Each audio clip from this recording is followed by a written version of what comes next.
Hello guys, welcome back to channel travelling Canadian desi. तो guys, आज मैं आपके लिए ये वीडियो लेके उन लोगों के लिए वीडियो लेके आया हूँ जो लोग जिनका सपना कनाडा आने का है पर उनको रिफ्यूज़ल लग चुकी है पासपोर्ट पे दो दो तीन तीन बार, और न्यूजीलैंड भी नहीं जा पाए, ऑस्ट्रेलिया भी नहीं जा पाए, कनाडा भी नहीं आ पाए, यूएस भी नहीं जा पा रहे, है ना। तो गाइस, उन लोगों के लिए मैं एक इतना ईजी वे लेके आया हूँ कि आप मेरी ये वीडियो ध्यान से देखना। तो आपको ये बहुत ईजी रास्ता है, ये मैं आपको बताऊँगा कि आप कैसे आने वाले टाइम में कनाडा में आके अपने आप को सेटल कर सकते हो। ठीक है जी, तो बहुत इजी वे है। ठीक है, थोड़ा सा बस आपको ध्यान से समझने की ज़रूरत है। मेरी इस वीडियो को ध्यान से देखना। और गाइस, ये वीडियो थोड़ी लंबी हो जाएगी, और जो भी आपने जो अपना काम कुम करना है, वीडियो को पॉज करके पहले अपना काम कर लो, क्योंकि ये थोड़ी सी लंबी चलने वाली है वीडियो। और इसमें मैं आपको बहुत समझा के प्रॉपरली बताऊंगा कि कैसे कैसे आपको क्या क्या करना है, और होप करता हूँ कि ये वीडियो आपको बहुत अच्छी लगेगी। ठीक है गाइज, और गाइज वीडियो स्टार्ट करने से पहले जिसने मेरा चैनल ट्रैवलिंग कैनेडियन देसी सब्सक्राइब नहीं किया तो प्लीज़ इसको सब्सक्राइब कर लीजिए, तो जिससे मेरी आगे वाली कोई भी वीडियो जो आगे आएंगी वो आपको पता लग सके और आपसे कोई वीडियो छूटे ना। और फिर तो 3 वे होते हैं जिससे हम लोग इंडिया से या पाकिस्तान से, नेपाल से, बांग्लादेश से, कहीं से भी अपने एशियन कंट्रियों से कि इन कंट्रियों में सेटल होना चाहते हैं। तो हमारे आने के जो तरीके होते हैं, या तो फर्स्ट तो हम अगर एज हमारी ठीक है, पढ़ाई का गैप नहीं है ना, तो हम उस टाइम स्टूडेंट वीज़े पर आना चाहते हैं। तो कुछ लोग ऐसे होते हैं जिनका मतलब पढ़ाई में गैप हो जाता है, या किसी वजह से वो कुछ लेट डिसीजन ले पाते हैं बाहर जाने का। ठीक है, तो स्टडी वीज़ा तो वो ले नहीं सकते, तो उसके बाद उनकी थॉट्स आता है कि चलो यार टूरिस्ट वीज़ा लगवा लें, है ना। तो कई लोग टूरिस्ट वीज़ा अप्लाई करते हैं। ठीक है, अच्छी बात है कि कईयों का लग जाता है, आ जाते हैं, पर बहुत से लोग 50-60% लोग ऐसे होते हैं, या तो अपने पैसे फंसा के बैठ जाते हैं कहीं, या फिर रिफ्यूज़लें लग जाती हैं उनकी। ठीक है, क्योंकि टूरिस्ट वीज़ा एक तुक्का ही होता है ना। 22 लाख अगर लग गया तो ठीक है, नहीं तो नहीं सही। तीसरा जो वर्क परमिट लेते हैं लोग, है ना, वो भी मतलब इतनी ज़्यादा कंडीशंस होती है उनकी भी, तो वो भी बहुत कम लोग ही ले पाते हैं। और पीआर डायरेक्ट जो लोग आते हैं कनाडा में, वो तो यार मतलब 100 में से 10% लोग ऐसे होते हैं जो एलिजिबल होते हैं पीआर के लिए। ठीक है, तो हर कोई आ नहीं सकता ऐसे। तो कुछ लोग ऐसे हैं जो मतलब आना चाहते हैं कनाडा, ऑस्ट्रेलिया, अमेरिका, न्यूजीलैंड, है ना। तो ऐसी कंट्री बताऊंगा कि जहाँ पे आप जाने के बाद ये अपना कनाडा, ऑस्ट्रेलिया, न्यूजीलैंड, ठीक है, ये अमेरिका, इन कंट्रियों का अपना सपना पूरा कर सकते हो सेटलमेंट करने का। तो देखो गाइस, जैसे आप लोग मतलब कनाडा के लिए 25-25 लाख रुपया भी, 30-30 लाख रुपया भी लोग इंडिया में देने के लिए तैयार हैं कनाडा सिर्फ आने के लिए। ठीक है, और यहाँ आने के बाद आपको कुछ नहीं पता कि आप कितने दिन में सेटलमेंट करोगे। अगर आप 20-25 लाख रुपए दे के कनाडा टूरिस्ट वीज़े पे या किसी वीज़े पे आ जाते हो, तो उसके बाद आपको कम से कम 5 साल आपको यहाँ पे सेटलमेंट करने में लगते हैं। 5 साल, 5 साल तक आपको मतलब बहुत खर्चे होंगे आपके, यहाँ का भी आपको, यहाँ आके भी आपका खर्चा होगा, परमिट, वर्क परमिट भी लेने पड़ेंगे, टैक्सेस भी प्रॉपर भरने पड़ेंगे। ठीक है, तो मतलब 4-5 साल आपको स्ट्रगल करना पड़ेगा। तो ये मैं आपको बताऊं, एक छोटी सी बात है कि आप किसी भी कंट्री चले जाओ इंडिया से, ठीक है, जो मतलब आपको लगता है ना कि यार वो बेस्ट कंट्री है, चाहे आपकी नज़र में कोई भी बेस्ट कंट्री है, आप वहाँ पे चले जाओ आपकी अपनी ड्रीम कंट्री में। तो जाके आपको उस कंट्री के अंदर कम से कम 2-3 साल आपका स्ट्रगल ही रहेगा। ठीक है, तो वो उस स्ट्रगल की वजह से बाद में आप सेटल हो गए। ठीक है, तो जैसे कि हम लोग इंडिया से आते हैं, है ना, कनाडा, ऑस्ट्रेलिया, न्यूजीलैंड, जर्मन, कहीं भी हम जाते हैं। मैं भी पहले एक छोटी, जैसे मैं भी जब मैंने ग्रेजुएशन करता था तो मैं भी एक यूरोप की एक शैनिगन की छोटी सी कंट्री गया था, साइप्रस। ठीक है, तो साइप्रस जाके हमें लगता था कि यार गलत कंट्री आ गए, या न्यूजीलैंड, कनाडा, यार कहीं ऐसी कंट्री में जाना चाहिए था, गलती कर दी। ठीक है, पर यार गलती नहीं थी वो, वहाँ भी हमने बहुत कुछ सीखा, वहाँ रह के हमने बहुत कुछ हमें सीखने को मिला। ठीक है, क्योंकि हर टाइम हमें सिखाता है, बहुत कुछ सिखाता है टाइम हमें। जो मैं आपको अब बताने जा रहा हूँ, ध्यान से सुनना वो बात और उसको समझने की कोशिश करना। और ये मैं आपको बता रहा हूँ, कोई स्क्रिप्ट नहीं मैंने लिखी, कोई मैंने तैयारी नहीं करी, ये सिर्फ मैं वो बता रहा हूँ जो मेरे को एक्सपीरियंस है और जो मैं सोचता हूँ। अगर मेरे को भी ये चीज़ें पता होती तो मैंने भी यही चीज़ें करनी थी, पर मैंने अपना कैरियर स्टार्ट किया अब्रोड वाला, तो हमें नहीं पता थी ये चीज़ें। पर अभी हमें अपने जर्नी के साथ साथ हमें पता चला है कि यार हम ऐसे नहीं ऐसे भी कर सकते थे, ऐसे नहीं ऐसे भी कर सकते थे। बट पहुंचना हमें कनाडा ही था, हम यहाँ पहुंच गए हैं। पर मैं आप लोगों की हेल्प करूँगा, आप लोगों को ऐसे गाइड करूँगा कि आप लोग मतलब जो चीज़ें हमने मतलब पैसा खर्चा है या हमने जो टाइम वेस्ट किया है, जो थोड़ा बहुत उपचुक हमसे हुई है, वो आप लोगों से ना हो। और जिन लोगों के डायरेक्ट वीज़े लग जाते हैं कनाडा के, ऑस्ट्रेलिया, न्यूजीलैंड, वो बहुत लक्की हैं, ठीक है। पर भाई 60-70% लोग ऐसे हैं जिनकी ऑस्ट्रेलिया की भी रिफ्यूज़ल लगी पड़ी है, कनाडा की भी रिफ्यूज़ल है 2-2 3-3, और हर एक कंट्री मतलब मेन कंट्रियों की रिफ्यूज़ल वो लेके बैठे हुए हैं। उनको कोई उम्मीद नहीं है अब, ठीक है। फिर वो लोग गलत रास्ते जाते हैं, जैसे कि कोई डोंकी लगा के अमेरिका जा रहा है। पर यार वो बहुत गलत है, मैं आपको बिल्कुल सजेस्ट नहीं करूँगा कि आप वैसे जाओ। मैं आपको एक एक नंबर का और बहुत अच्छा तरीका बताऊँगा, ठीक है। आप वो बात मानना, तो 4-5 साल बाद आपको पता चलेगा कि ट्रैवलिंग कैनेडियन देसी ने कोई सलाह दी थी, और फिर आप याद करोगे। मतलब जहाँ पे ज़्यादातर लोग आके सेटल होना चाहते हैं वर्ल्ड में से, एशिया में से, मिडिल ईस्ट से, तो वो कनाडा है इस टाइम, ठीक है। बहुत लोग यहाँ आना चाहते हैं कनाडा में, पर उनके रिफ्यूज़ हैं। तो मैं आपको एक कनाडा की जैसी सेम कंट्री मैं आपको बताता हूँ, और वो कंट्री आपको कनाडा भेजती है, ठीक है। तो सुनो, आप यूरोप में पुर्तगाल कंट्री है, ठीक है, आपने सुना होगा, बहुत लोगों ने पता है कि पुर्तगाल के वीज़ा लगता है ये वो, ठीक है। पर मेरी सुनो, अब पुर्तगाल एक ऐसी कंट्री है जो सिमिलर है कनाडा की, सिर्फ लैंग्वेज का फ़र्क है, उनकी और लैंग्वेज है कोई, ठीक है। यहाँ पे इंग्लिश चलती है, ठीक है। तो अभी आपने करना क्या है कि अगर आप कनाडा आना चाहते हो और आपका वीज़ा नहीं लगा, तो आप चुप करके किसी भी इमिग्रेशन एजेंट से बात करके, खर्चा भी कम होगा आपका। अगर कनाडा आने के आप 20 से 25 लाख खर्चोगे, तो वहाँ 5 से 7 लाख में आप पुर्तगाल में जाके सेटिंग कर सकते हो, ठीक है। तो रूल रेगुलेशन, मेडिकल सिस्टम, हर चीज़ सेम है कनाडा और पुर्तगाल की, ठीक है। बस ये है कि कनाडा एक आप लोगों की नज़र में बिग कंट्री है, लार्जेस्ट कंट्री है ना, और पुर्तगाल एक छोटा देश है, ठीक है। कनाडा की पॉपुलेशन कितनी है? कनाडा की पॉपुलेशन है 40 मिलियन, ठीक है। और पुर्तगाल की पॉपुलेशन है 10 मिलियन, ठीक है। पुर्तगाल छोटा है तो 10 मिलियन, मतलब छोटी कंट्री के हिसाब से पॉपुलेशन ठीक ठाक है, ठीक है। सेकंड थिंग कि वहाँ पे जब आप पुर्तगाल में जाते हो, अगर आप कनाडा आते हो तो कनाडा की पीआर लेते लेते आपको कम से कम 5 साल लग जाते हैं। पहले आप यहाँ आते हो तो यहाँ पे आप वर्क परमिट लेते हो 2 साल का, फिर आपकी पीआर की फाइल लगती है, 2-3 साल फिर लग जाते हैं, मतलब 5 साल आपको यहाँ पे पीआर लेने में लग जाते हैं, ठीक है। और सेम पुर्तगाल में प्रोसेस है। जैसे आप पुर्तगाल में जाते हो तो पुर्तगाल में जाने के बाद आपको बहुत इजी, खर्चा भी नहीं है वहाँ पे इतना, ठीक है। वहाँ पे जाने के बाद आपको 2 साल की टीआरसी मिलती है, टेम्परेरी रेजिडेंस, ठीक है। तो उसमें वो एक तरह से वर्क परमिट हो गया वहाँ का। तो उस 2 साल आप वो लो वहाँ पे टीआरसी, वो लेके आप वहाँ रहो, तो उसके बेस पे आप अपनी फैमिली बुला सकते हो, अपनी बच्चों को, वाइफ को पुर्तगाल में बुला सकते हो, ठीक है। आपके बच्चों की पढ़ाई फ्री है वहाँ भी, कनाडा में भी फ्री है तो वहाँ पे भी फ्री है। मेडिकल वहाँ पे भी फ्री है, यहाँ पे भी फ्री है, ठीक है।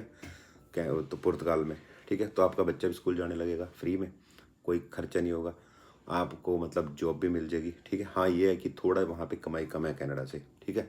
जैसे कि जो वहाँ पे इस टाइम जो एवरेज है सैलरी, वो 700 से 800 यूरो मंथली बनता है, ठीक है। तो 700 से 800 यूरो अगर मंथली बनता है, अगर आप अकेले जाते हो तो आपके लिए इनफ है वो, ठीक है। क्योंकि कहाँ 25 लाख रुपए लगा के कनेडा आ रहे हो, ठीक है, कहाँ 5 या 7 लाख रुपए में पुर्तगाल जा रहे हो, 18-19 लाख तो सीधा आपका वही बच गया, ठीक है। तो आगे का प्लान सुनो अभी। तो आपने करना क्या है, पुर्तगाल जाना है। आप पुर्तगाल चले गए, ठीक है। पुर्तगाल जाके आपको 700 से 800 यूरो आप महीने का कमाने लगे, और इधर आपने टीआरसी मिल गई आपको 2 साल की, ठीक है। आपकी वो आपकी मर्जी है, फैमिली बुलाना है ना बुलाना। अगर आप सिंगल हो तो ज़्यादा अच्छा है, अनमैरिड हो तो और ज़्यादा अच्छा है, क्योंकि जितनी कम आप उम्र में जाते हो, मतलब इतनी भी नहीं कि आप 16-17 साल के, कम से कम 20+, 20+ आप होने चाहिए, ठीक है। आप जाओ वहाँ पे, तो जाके आप वहाँ पे 2 साल की टीआरसी लेके, तो उसके बाद आपको 2 साल की टीआरसी लेने के बाद, जैसे आप अगर वहाँ पे बढ़िया रहते हो, कोई क्राइम नहीं करते, प्रॉपर टैक्स भरते हो, या कनाडा में भी यही है सिस्टम, ठीक है, यहाँ पे भी ऐसे ही करना पड़ता है, तो आपको फिर वो 3 साल की टीआरसी दे देते हैं आगे, ठीक है। अगर फिर वो 3 साल भी आप सही रहते हो तो 5 साल के बाद आप वहाँ का पासपोर्ट अप्लाई कर सकते हो, सिटीजनशिप ले सकते हो पुर्तगाल की। तो ये बहुत अच्छा बेनिफिट है, ठीक है। इतने कनाडा की पीआर लेते लेते आप कम से कम इंडिया का 40 से 50 लाख रुपए आप लगा दोगे। यहाँ जो आप इंडिया से लगा के आओ 20-30 लाख वो छोड़ दो। उस 20-30 लाख के बाद जो आपके 5 साल आपको पीआर दिलाएंगे, इन 5 सालों में आप मतलब 20-30-40 लाख रुपया आप यहाँ पे लगा देते हो। और ये तो यहाँ कमाओगे, ठीक है, यहाँ कमाई ज़्यादा है, जो यहाँ पे कमाओगे वो सब यहीं लगा दोगे आप, ठीक है। तो अगर दूसरी साइड आप पुर्तगाल जाते हो तो पुर्तगाल में इतने खर्चे नहीं हैं, ठीक है। $100-150 में आपको रूम मिल जाता है वहाँ रेंट पे, ठीक है। $100 आपकी ग्रोसरी हो जाती है, फिर भी आप 300-400 यूरो महीने का सेव कर सकते हो।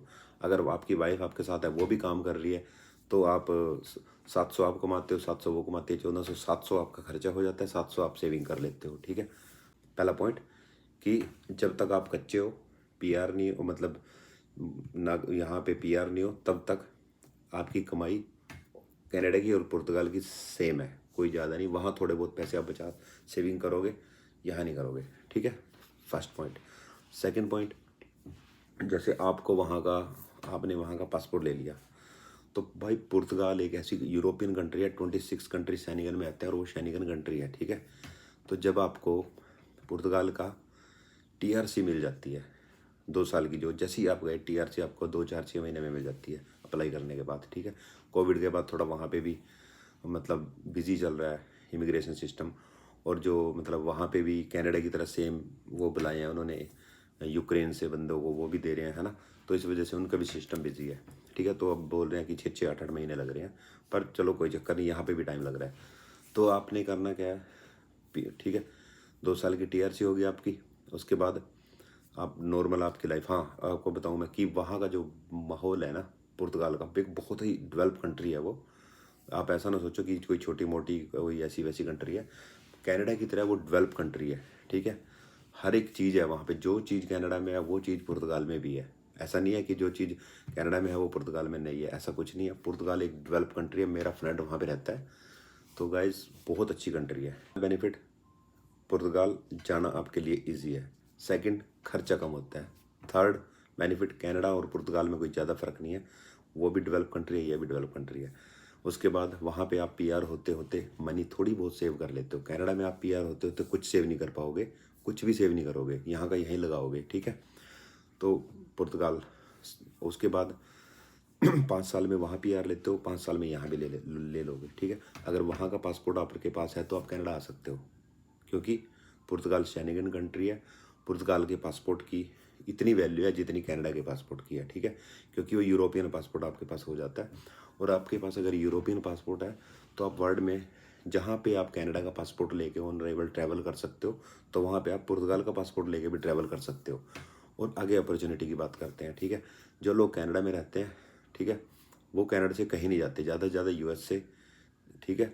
और पुर्तगाल वालों के पास इतनी अपॉर्चुनिटीज़ हैं, अगर आप पुर्तगाल में रहते हो, वहाँ की लैंग्वेज आ जाती है आपको, तो मेरे हिसाब से अगर 5 साल आप वहाँ रहते हो तो आप कनाडा घूमने आओगे, पर आप रुकोगे नहीं, आप वहीं पे रहोगे, क्योंकि आप वहाँ सेटल हो गए हो, ठीक है। लैंग्वेज आ गई, आपके बच्चे वहाँ की लैंग्वेज सीख गए, आप कंफर्टेबल हो गए, आपने अपना बिजनेस भी कर लोगे, सारे काम कर लोगे आप, ठीक है। फिर आप कनाडा क्यों आओगे, ठीक है। और ये उसके बाद पुर्तगाल में आपके पास कितना बड़ी अपॉर्चुनिटी है, आप पूरे यूरोप में कहीं भी ट्रैवल कर सकते हो, 26 कंट्री में, जो टॉप के देश है वर्ल्ड के अंदर, German, Italy, France, Sweden, Norway, ठीक है, यूके, ठीक है जी, और आयरलैंड, स्कॉटलैंड, फिनलैंड, यार कहीं भी आप जा सकते हो, कितना बड़ा यूरोप है ना।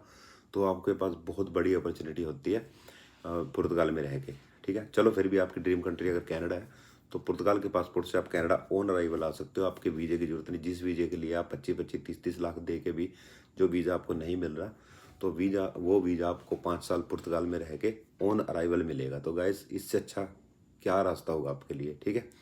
तो ये मैं तुम्हें इसलिए बता रहा हूँ क्योंकि अगर कोई डायरेक्ट कनाडा सीधा आता है तो ठीक है यार, अच्छी बात है, आओ। पर अगर इन केस ये बात मैं उन लोगों के लिए बता रहा हूँ जो डायरेक्ट कनाडा नहीं आ सकते, जिनकी रिफ्यूज़ल लग गई है, जिन्होंने अब होप छोड़ ही दिया कनाडा आने की, तो गाइस आपके पास ये बहुत अच्छा रास्ता है यार। वो भी तो लोग हैं जो मिडल ईस्ट में रहते हैं, ठीक है। तो आप लोग पुर्तगाल जाएं, वहाँ जाकर अपने 5 साल लगाओ, 5 साल लगाने के बाद आप कनाडा आ जाओ, ठीक है। बहुत से लोग ये कर रहे हैं, बहुत लोग इटली, जर्मन से कनाडा मूव हो रहे हैं। ऑस्ट्रेलिया से कनाडा मूव हो रहे हैं, न्यूजीलैंड से कनाडा मूव हो रहे हैं, ठीक है।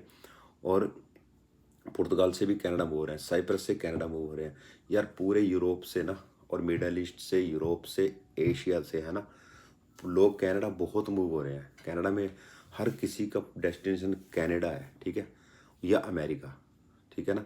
तो इन कंट्रियों में लोग आना चाहते हैं, पर अच्छी बात है आ रहे हैं, बड़े कंट्री हैं। और इन्होंने कनाडा वालों ने तो इमिग्रेशन खोल रखी है पूरी। अब इन्होंने 5 लाख बंदा इस साल में इन्होंने पक्का करना कनाडा में, ठीक है। कहाँ से आएंगे बंदे? क्योंकि कनाडा की समस्या ये है, कनाडा के पास पॉपुलेशन नहीं है, इनकी पॉपुलेशन कम होती जा रही है। जैसे हमारे इंडिया हो गया, चाइना हो गया, उनका तो ये समस्या है कि पॉपुलेशन बढ़ रही है ना, ये उनकी समस्या है। पर यार इन कंट्रियों की समस्या ये है कि यहाँ मतलब जो ये गोरे होते हैं, गोरे गोरियाँ, है ना, ये 40-40, 45-45 साल की उम्र में शादियाँ करते हैं। दूसरी बात, बच्चे ये पैदा नहीं करना चाहते, ठीक है। तो इस वजह से इनकी कंट्री के अंदर बुड्ढों की जनसंख्या ज़्यादा हो रही है। तो जितने भी यहाँ पे आपको पॉपुलेशन देखिए कि सब इमिग्रेशन लेके आए हुए हैं, कोई कहीं से कोई कहीं से, ठीक है। तो इन कंट्रियों में जितने भी लोग आए तो अच्छा ही है कनाडा के लिए। कनाडा हब है एक, जितना मर्जी इमिग्रेंट आ जाए यहाँ पे, ठीक है, कोई दिक्कत नहीं। तो आप ये बात पे गौर करो, पुर्तगाल जाओ। हर हाँ, पुर्तगाल का एक बेनिफिट और मैं आपको बता देता हूँ, जो सेम कनाडा, अमेरिका और पुर्तगाल में ही है, और बहुत कम कंट्रियों में होगा, ठीक है। सबसे बड़ी बात गाइस, पुर्तगाल में अभी पीछे साल 2 साल पहले एक रूल बना है, जो कपल पुर्तगाल में जाता है और वहाँ पे उनका बच्चा होता है, तो वो बाई बर्थ पुर्तगाल का सिटीजन होता है, उसको वहीं का पासपोर्ट मिलता है। तो ये भी एक बहुत बड़ा बेनिफिट है, ठीक है। आपका बच्चा वहाँ पैदा हो रहा है तो उसको वहीं का पासपोर्ट मिलता है, वहीं की सिटीजनशिप मिलती है। तो यार बहुत अच्छा है ये भी, है ना। तो एक बेनिफिट ये हो गया। मतलब सेम देखो, कनाडा वाले ही रूल है वहाँ पे। और बहुत बहुत आप नेट पे सर्च करना कभी पुर्तगाल को, भाई कैसा कंट्री है, किस तरह का है ना। बहुत ही अच्छा देश है, बहुत डेवलप्ड देश है, और वहाँ के लोग भी बहुत अच्छे हैं। पीसफुल कंट्री है यूरोप की। तो भाई साहब, जो बंदे कनाडा आने का सपना देख रहे हैं और किसी वजह से कनाडा ना ही आ पाए, रिफ्यूजलें लगा के बैठ गए हैं, तो वो बंदे पुर्तगाल चले जाएं। मैं गारंटी देता हूँ कि 5 साल में या 6 साल में आप कनाडा आओगे। और दूसरी बात एक, अगर आप 5-6 साल वहाँ पुर्तगाल में रह गए तो मैं आपको बोलता हूँ कि आप कनाडा कभी नहीं आओगे, ठीक है। क्योंकि पुर्तगाल बहुत ही पीसफुल, बहुत अच्छी यूरोपियन कंट्री है, ठीक है। 5 साल में आप वहाँ पे ऐसे सेटल हो जाओगे, आप कनाडा सिर्फ घूमने ही आया करोगे। आप कहोगे नहीं यार हमने बसना नहीं है, क्योंकि पीछे यहाँ कई बंदे आते हैं, वो बोलते हैं नहीं यार हमने बसना नहीं कनाडा, हमारा वहाँ बिजनेस सेट है, काम सेट है, जॉब सेट है, लैंग्वेज भी आ गई, बच्चे भी वहाँ की लैंग्वेज बोलने लगे, ठीक है, घर भी अपना हो गया वहाँ पे, तो वो कनाडा क्या करेंगे, ठीक है गाइज। तो इस बात पे गौर करना। और जिन जिन के कनाडा के वीज़े रिफ्यूज़ हो चुके हैं, ऑस्ट्रेलिया के रिफ्यूज़ हो चुके हैं, तो गाइज किसी तरह जुगाड़ करके यूरोप निकल जाओ, पुर्तगाल। और यूरोप में भी पुर्तगाल बेस्ट है, क्योंकि अगर आप इटली जाते हो, इटली में 9 से 10 साल लग जाते हैं आपको पासपोर्ट लेने में। स्पेन जाते हो, वहाँ भी इतना टाइम लग जाता है। जर्मनी में भी इतना ही टाइम लग जाता है। यूके तो भूल ही जाओ, ठीक है। सिर्फ पुर्तगाल ऐसा है जो कनाडा की तरह आपका वेलकम करेगा, और वेलकम करके आपको, अगर आप वहाँ एक अच्छे सिटीजन बन के रहोगे, अच्छे नागरिक बनोगे, उनके सिस्टम में चलोगे, कोई फ्रॉड नहीं करोगे, कोई लूट मार चोरी या कोई टैक्स चोरी, ठीक है, या कुछ मतलब इलीगल एक्टिविटी नहीं करोगे, तो आपको 5 साल में पासपोर्ट ऐसे मिलेगा पुर्तगाल का, ठीक है। याद करोगे कि ट्रैवलिंग देसी कैनेडियन ने कोई सलाह दी थी। तो गाइस जितने भी मेरे लोग देखते हैं, मेरे को पता चला है कि पाकिस्तान से बहुत लोग देखते हैं यार। भाई जो भी पाकिस्तानी भाई देखते हैं, या इंडिया के तो 2 लोग देखते हैं, वो तो मेरे को पता ही था, ठीक है। मस्कट, बहरीन, और पता नहीं यार बहुत कंट्रियों से लोग देख रहे हैं, अब पता चला मेरे को। तो गाइस आप लोग ये बात मेरी मानो और पुर्तगाल चले जाओ। जो मेरे को पता चला है मैंने, कि जो इंडिया में एजेंट होते हैं जो भेजते हैं, वो 5 1 लाख रुपए में आपको पुर्तगाल भेज देते हैं, विद फैमिली और विदाउट फैमिली भी। के मन में कोई डाउट है तो मेरे को कमेंट में बताओ, तो मैं उसका भी जवाब दूंगा। और जिस चीज़ को मेरा ये प्लान, ये मेरी ये बात सही लगी है, तो वो भी बताओ मेरे को, ठीक है गाइस। तो मिलते हैं आपको नेक्स्ट वीडियो में। तो कोई और ऐसी ही वीडियो मैं आपके लिए लेके आऊँगा। अगर आपकी जगह मैं होता, मैं कनाडा ना होता, मेरी रिफ्यूजल लगे तो मैं इंडिया में होता, तो मैंने ये ऑप्शन मैंने ले लेना था, पुर्तगाल जाके 5 साल रह के कनाडा आ जाना था। अगर मैं पुर्तगाल में सेट हो जाता तो मैंने कनाडा भी नहीं आना था, ठीक है। तो ये चीज़ आप सोचो। और गाइस इस चैनल को सब्सक्राइब कर लो जिसने नहीं किया, और लाइक कमेंट और शेयर तो यार ठोक ही दिया करो, ठीक है। क्योंकि और ठीक है, मेरी इस वीडियो बनाने से यार कुछ जो इस वीडियो से अगर मेरी लाइक कमेंट शेयर तो छोड़ो यार आप, है ना। ये वीडियो देख के अगर 5 बंदे भी पुर्तगाल जाके सेट हो जाते हैं तो मेरे को लगेगा कि यार क्या वीडियो मैंने बनाई थी, बहुत अच्छा काम हो गया है, ठीक है गाइस। तो अब रात हो गई है, ठीक है गाइस, अब मैं सोने लगा हूँ और मिलता हूँ आपको किसी नेक्स्ट व्लॉग में अच्छे से। और फिर मैं आपको अगर कोई डाउट है तो आप पूछ सकते हो, नो प्रॉब्लम, मैं सबके मैसेज के जवाब दे